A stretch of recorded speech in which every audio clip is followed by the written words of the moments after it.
On va terminer avec un dernier trio d'invités qui sont les lauréats 2002, 2004 et 2010. Le 2002, vous l'avez reconnu, c'est Elisabeth Ducotet à qui je vais demander de me rejoindre, en même temps que Antoine Fievé et Jean Mann.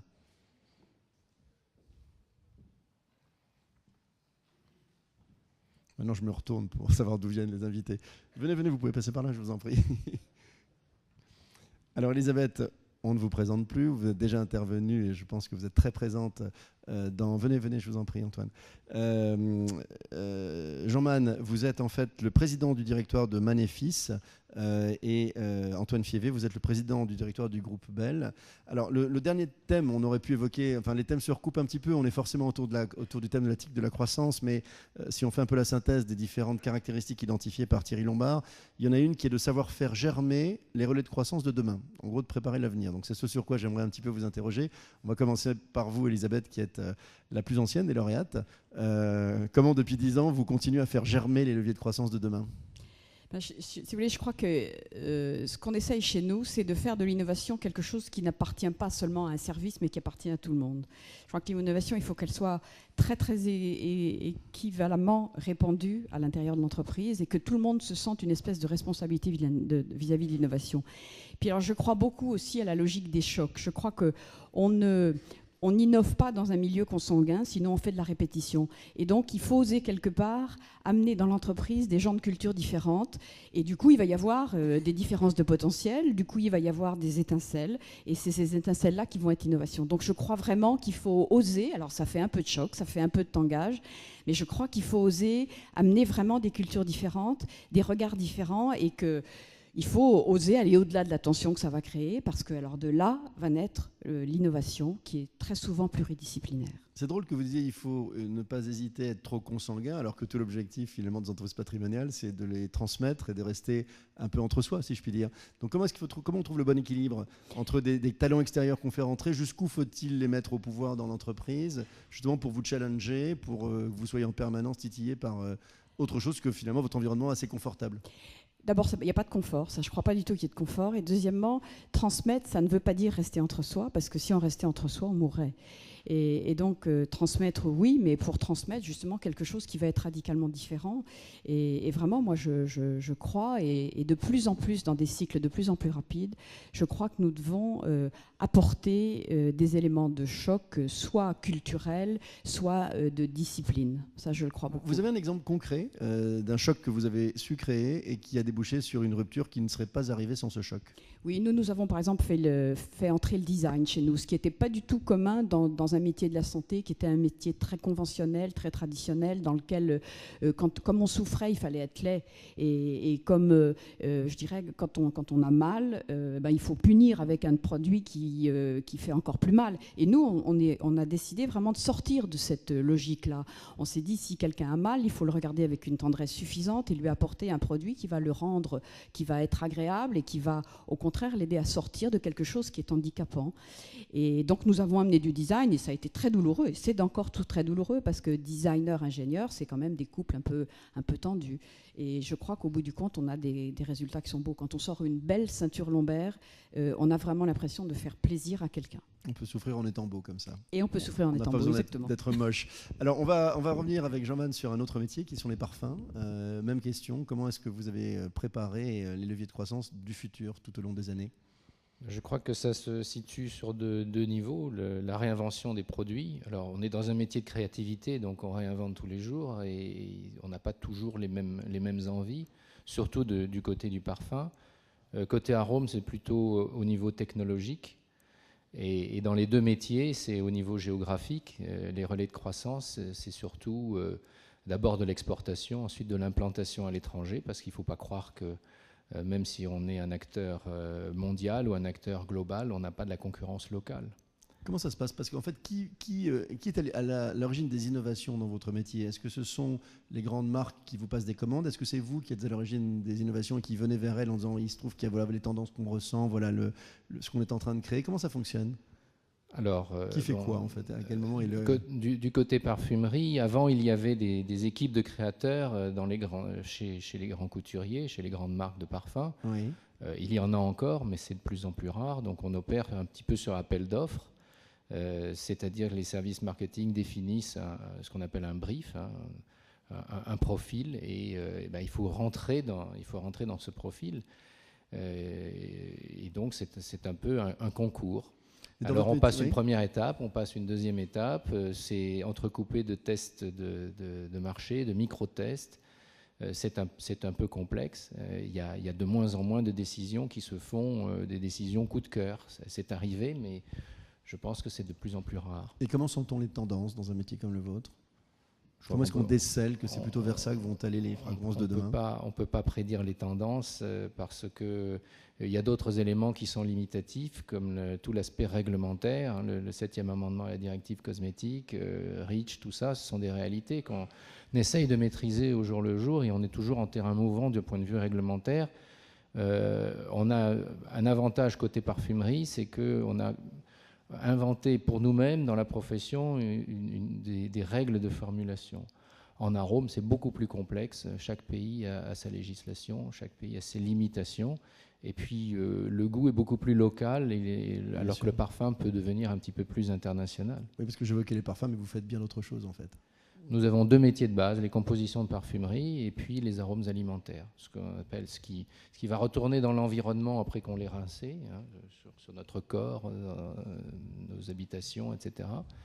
Et puis il y a ce qui se retrouve, je dirais, dans les stations d'épuration après que nous l'ayons digéré.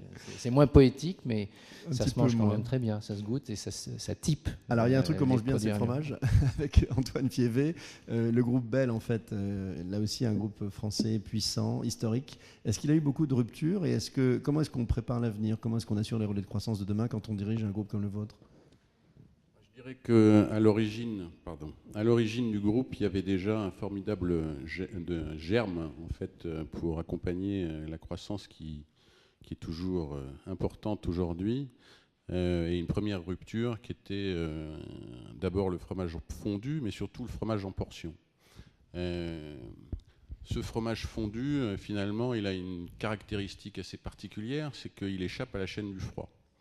Donc c'est ce qui a permis à Bell de se développer très tôt, au tout début de son histoire, de se développer à l'étranger. Et aujourd'hui, le groupe réalise plus de 75% de son chiffre d'affaires hors de France.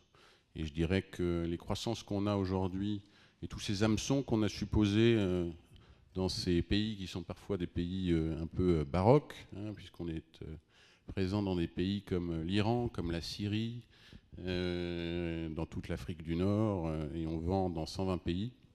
Je dirais que c'est aujourd'hui cette croissance à l'international qui tire le groupe. Alors le deuxième élément très caractéristique de notre activité, c'est la portion.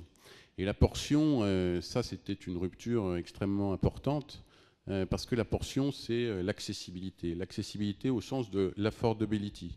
C'est-à-dire que dans certains pays, quand le consommateur n'a pas de quoi acheter une boîte, il peut acheter sa portion de vache qui rit. Et je suis sûr que tous dans la salle avaient eu l'occasion de, quand vous n'avez plus rien à manger, que vous visitez des régions obscures, il y a toujours quelque part une bonne vieille portion de vache qui rit qui sera là pour, en tout cas, régler des problèmes de petite faim. Donc ça... c'est un peu donc cet esprit d'innovation, il a toujours été au cœur. Ça fait partie de l'ADN du groupe.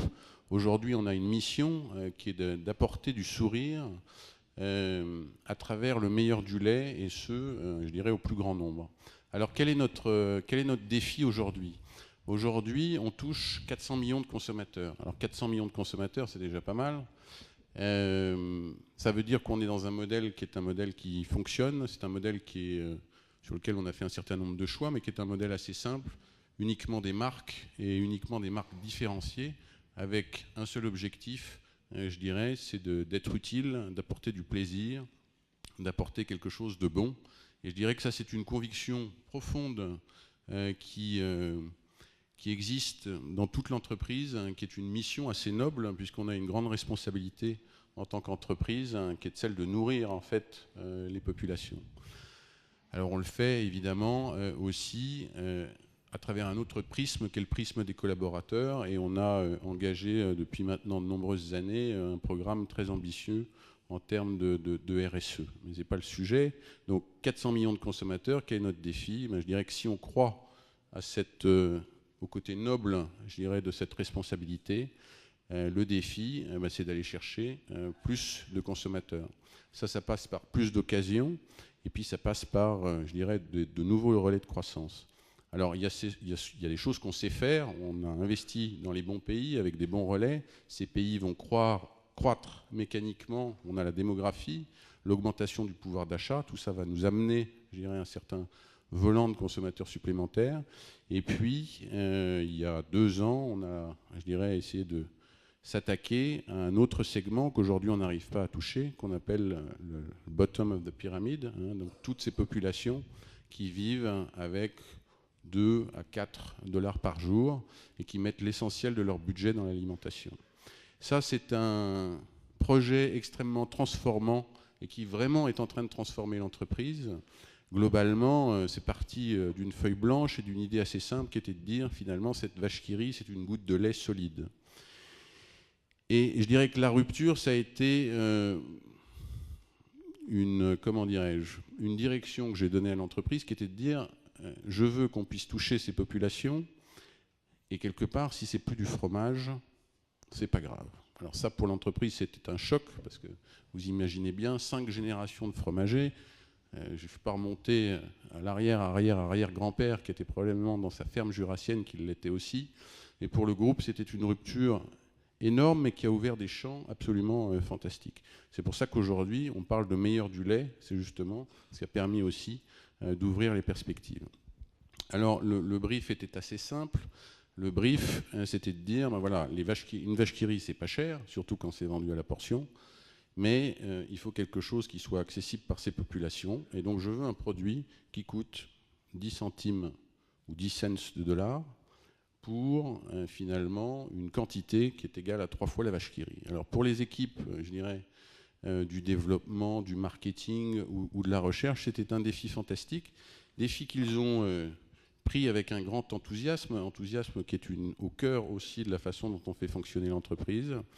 Et je suis, je dirais, très fier de pouvoir annoncer que nous allons lancer donc ce nouveau produit probablement à la fin de l'année, parce qu'on a eu pas mal de soucis pour le mettre au point. J'avais déjà annoncé le lancement l'année dernière, donc j'espère que cette année, ça va marcher. Il sera lancé au Vietnam, et c'est un produit voilà, qui est ce qu'on appelle chez nous un produit hybride, puisque finalement, nous sommes des mélangeurs, donc à base de riz, et de poudre de lait et de vitamines. C'est un produit où on s'est attaché à suivre les directives de l'OMS au niveau nutritionnel. C'est un produit qui sera distribué via la Women's Association avec d'autres modes, je dirais, de distribution qui vont permettre à notre environnement, à nos communautés, je dirais, de gagner leur vie. C'est un produit qui a amené les équipes industrielles à réfléchir complètement différemment, puisque alors chez Bell, c'est une société qui gagne bien sa vie, donc voilà, quand on fait une usine, surtout quand on est industriel, on demande 15 ou 20 millions au patron quand c'est de la vache qui rit, 60 ou 80 quand c'est du mini Babybel, et puis on sait qu'on aura les budgets. Et là, le brief, c'était de dire, pour arriver, je dirais, à un retour sur investissement qui soit conforme, je dirais, à ce qu'on attend dans le groupe, et avec, encore une fois, un produit vendu aussi peu cher, il fallait aussi s'attaquer à la partie de nos investissements industriels. Alors j'ai vu mes équipes industrielles qui ont, je dirais, commencé à travailler, qui ont commencé à s'intéresser au sujet, puis qui sont revenus en disant « Monsieur Fievet, on est vachement content, on a réussi à vous pondre une usine à 7 millions. » 7 millions, c'est pas assez, et de toute façon, 7 millions, c'est pas du tout la cible. Alors ils sont repartis travailler. Et puis ils ont dit, maintenant, Monsieur Fievet, on y est, hein, on a réussi à faire une usine à 3 millions. Je dis, 3 millions, c'est toujours pas assez, il va falloir continuer à chercher. Aujourd'hui, on a réussi à faire donc cette unité de production à 1,5 million, et la prochaine étape, aujourd'hui, c'est de créer des petits modules destinés à attaquer des marchés plus petits, plus locaux, et on vise donc des capex à hauteur de 500 K € par module, des modules qu'on pourrait déplacer, enfin voilà. Donc tout ça pour dire que ce projet a apporté un formidable regain de créativité qui a été embrassée à la fois par les équipes commerciales, industrielles, recherche et développement, et qu'aujourd'hui, ça nous permet d'envisager l'avenir avec une certaine sérénité, puisqu'on a un nouveau bassin de consommation qui va représenter plusieurs milliards de consommateurs. Très bel exemple en conclusion de out of the box thinking. Merci infiniment à tous les trois. Merci beaucoup. Merci.